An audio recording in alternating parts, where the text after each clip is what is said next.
Well, now we're going to 8.3. We're going to graph rational functions. And notice that we are dealing with a higher degree polynomials of the numerator and denominator.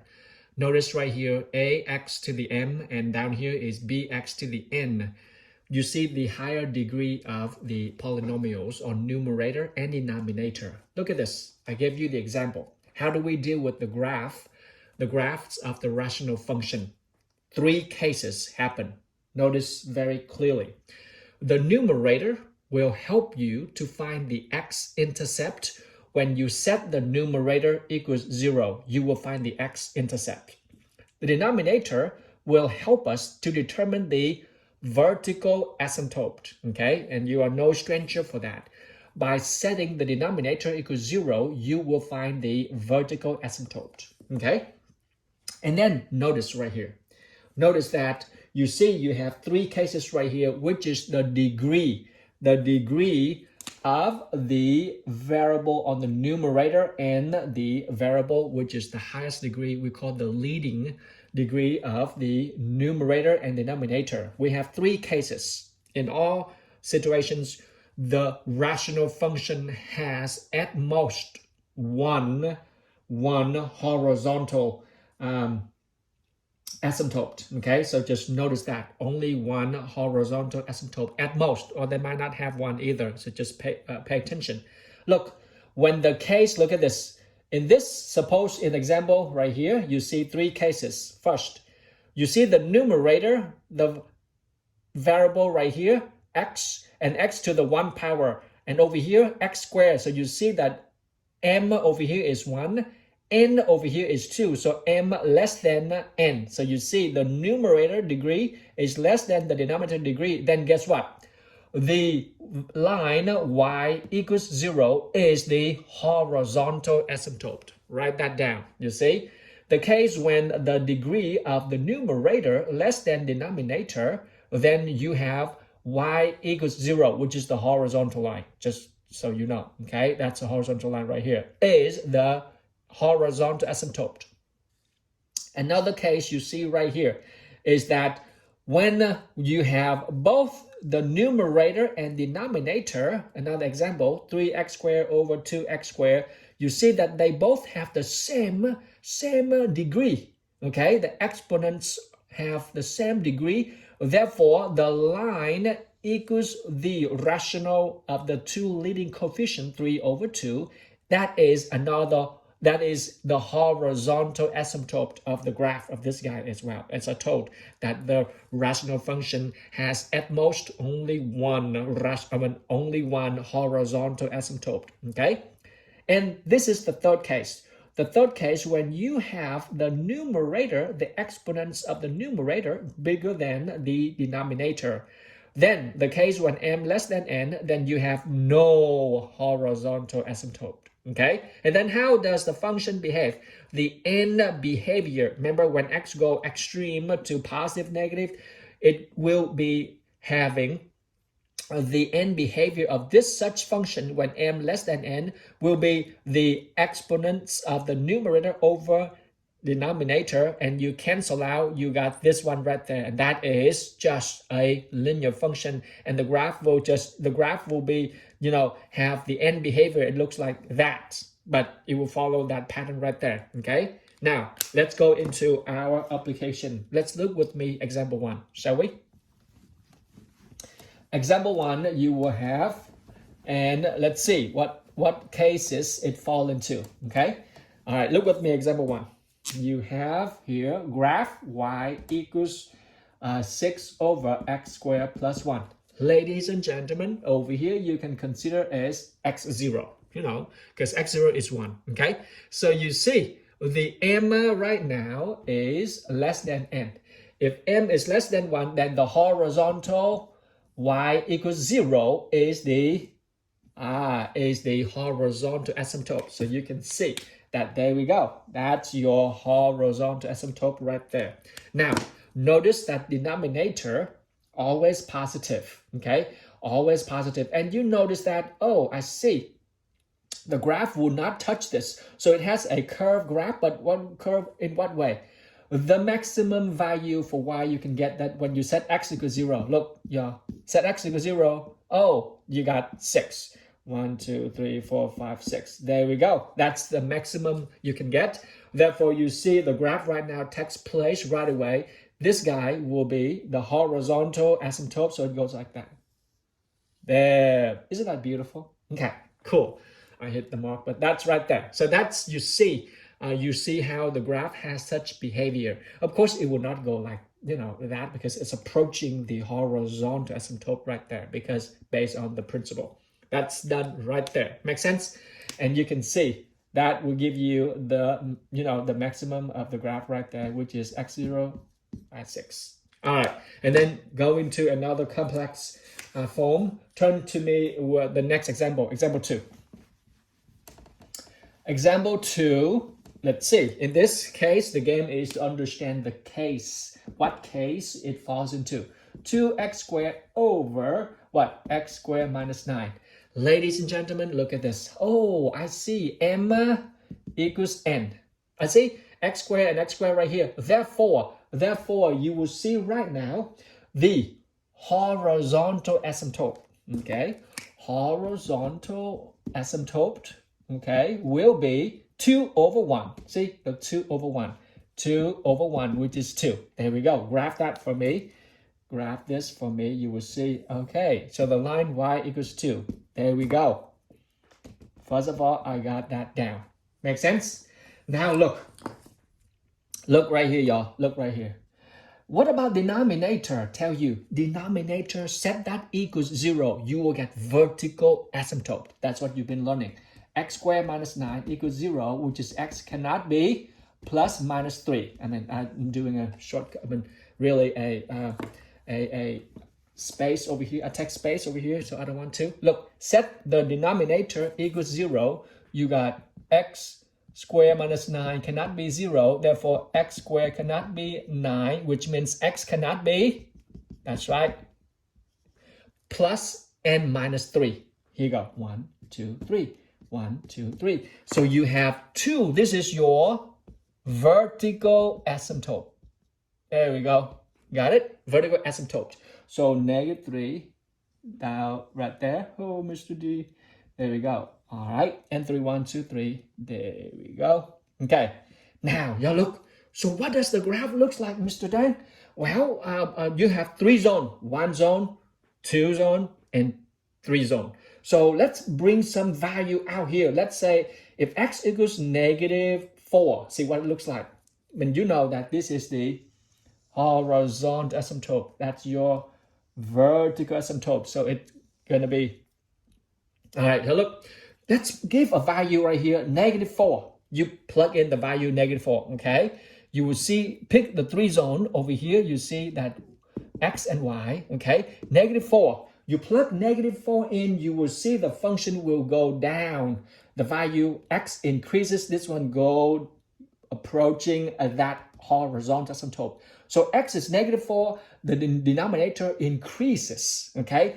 X going to negative, big number, denominator square, that get bigger, so it go. There we go. Make sense? How about on the other side? Look, this and this, the two vertical asymptotes. That will reflect over that when the degree is other than 1, okay? So it will reflect over that guy, because if x going to big infinity, the denominator is going to be big, and the whole value for y getting smaller. So it looks like that right there, okay? You see it, guys? Okay, so we're almost there. Now, the tricky part is, what about the middle section zone, the middle zone right here? Notice, like right here, the zone in the middle, what would that look like? Look, when x is 0, plug it in. When x is 0, you got 0 on the numerator, so you got 0 right there, okay? You see that? X is 0. And you know that the curve right now cannot go up, because if it go up, it will cut that guy. Therefore, it must go down like that. Hey. Yay, isn't that beautiful, guys? Beautiful. And you can give the value in between. You can give negative 2, negative 1. You can give 1, 2. You will get just that for me, okay? You will get just that. So that's how you graph the rational function and set them in 3 cases. with the exponential on numerator in the numerator, the exponents. Okay, now we are going to deal with example 3. Example 3 is the third case, which is a pretty tricky one, which is fun to deal with. Here we go. Example 3. If I go slow, you can increase the speed on the video. If I go fast, you just slow it down and re-study that. You have this case, y equals, right here is x squared, that curve is gone, x squared plus 3x, okay, minus 4. This is x squared, okay, my x squared. There we go, over what? Over x minus 2. Notice, Mr. Dan, notice the m right now is bigger than n. If that is the case, there is what? No horizontal asymptote. All right, so got that down. Okay, no horizontal asymptote. What about vertical asymptote? Yes, there is. X minus 2 cannot be 0, therefore x cannot be 2. That's right, vertical asymptote, guys. There we go. 1, 2 right here. So you got, there we go. Now, the next thing you ask, well, what does the graph look like, Mr. Dan? Okay, that's all right. What would it look like? Okay, look right here. We can give in the value and you can see what it looks like. But it is very helpful to see the end behavior. That's the key word. End behavior of the graph, which is what? You take the highest exponent of the variable on the numerator, x squared, divided by the highest exponent of the denominator, x, so you got x. So you got the function now, it's x. That's what x like. It's a line, okay? It's a line go like that. So that is what we call, later you will see that is a slant asymptote.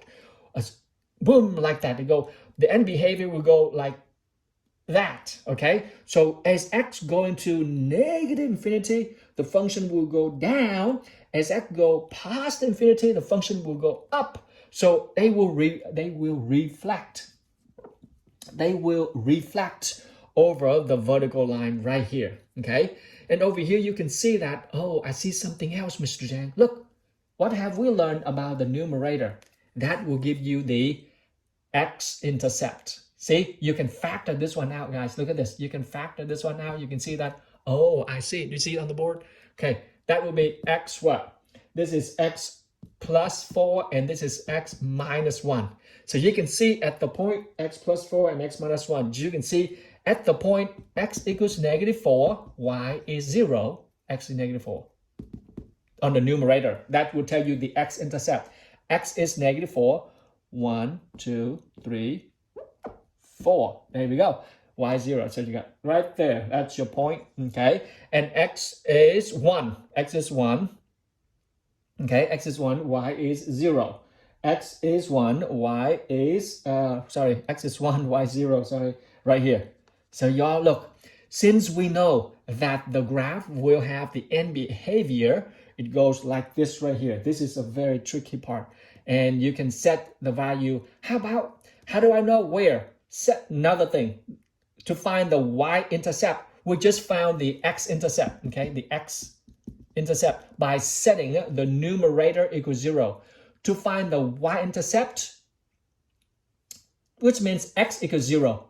X equals 0, you got negative 4 over negative 2. And that will give you 2. 1, 2. So there we go. This graph look like this. Noticing that it will approaching the vertical asymptote. And that's what it reflect the value y equals x, which is the ending of x squared over x. So it's going to be like that. And up here, it will reflect this guy will be right here. Reflect over the vertical asymptote, go like this. There we go. Okay, it will be going over that. So there we go. That's how you will find the values by plugging in certain values. I mean, just really give to the left as much as you can, and you will hit the vertex of the maximum of the left, and then you will find the minimum of the right, which is this is the right zone, this is the left zone, and given certain values, you will see how it shapes like that. How do I know down and up like that? because the end behavior reflecting x squared over x, that is x. It goes, as it goes to negative infinity, it goes down. As it goes past infinity, for x, it goes up like that. So there we go, guys. That's our key. Okay, bring into the values, you will see it takes shape like that. Last but not least, okay, we're gonna deal with the application. All right, you can pause the video if you need to. Let's look at the application of rational function. Here we go. And you're now dealing with the multiple variables, and then you learn to do substitution and write the function in terms of multiple variables. Well, here we go. A good manufacturer wants to find the most efficient packaging. There we go. And they gave us the volume of a cylinder, which is pi r squared h. Ladies and gentlemen, the cylinder. It's like a bottle of water. Okay, there we go. Makes sense? So this is the volume right here. And they want you to write everything in terms of radius. So by this, you are going to solve h to write this in terms of radius. Solve for h for me. Solve h, so you divide both sides by, that's right, pi r squared. So this is gone. I'm reducing. So you now have this equals h. There we go.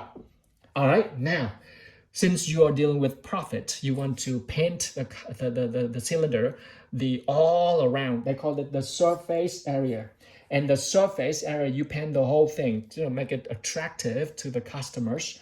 So you know, using the paint, you paint, or the cover, you cover, and then the surface area of the cylinder right now is 2 pi r squared. Where did you get that? Because the circle up here and the circle down here, up here and down here, that's a circle. So the area of the circle is pi r squared. Two of them, 2 pi r squared. And then you time with the surrounding, which is right now, that is 2 pi r times h. That's the surface. It's like the cylinder right here. Rectangle, roll it up. That's what you see, the length times the width, okay? And that is the thickness times the width times the length right here. 2 pi r. 2 pi r, as you know, that's the circumference of the circle. All right, now all you do is just plug the value for h with this right here. All you do, because they want us to express this function with the surface area to find the radius in the most list value, so you can make a big profit. So now plug h into that, what you have. So you have right now is s equals 2 pi r squared plus 2 pi r. Guess what? Plug this in, which is right now is v over pi r squared. Okay. Well, they gave us, right? They gave us the volume, so we can need to find the appropriate radius so you can save money. V right now is 342. So they gave you a 342 cubic centimeters. So you plug it in right here. That is 342. Well, can I cancel that and then this with that? Boom. There we go. So your job right now is, oh, I see, 2 pi r squared. Now you got what? Yep, this time that you have 2 pi r squared plus this time that you will have as 684 over r. Ladies and gentlemen, that's your function right there. You got another rational function right here. And then you use your graph. They want you to land on the volume of 721. Land this on the volume of 721. So look at this. How did you get the minimum? Find the dimensions of the can that has a volume, uses at least amount of material. So you now use your calculator, graph this one for me. When you graph that one for me, the function will be like this. Of course, you use the first quadrant when you got all positive. It's a real application. So you will find this value right here. Can you see that? That value right there will give you about x equals 3.79. And that, ladies and gentlemen, is the radius. And the task is done. You still get the volume you desired, but in the least amount of material when the radius is 3.79. centimeters, and the task is done. Application between rational function, finding the minimum of radius in terms of rational functions, and that is your 8.3. Guys, review your 3 cases, okay? When the exponents of the numerator and denominator, how they bigger, how they equal, how they less than, and then you will develop the zones and you graph them. Watch out for the rational function has at most 1 horizontal asymptote, but the vertical asymptotes, it can have more than 1. All right?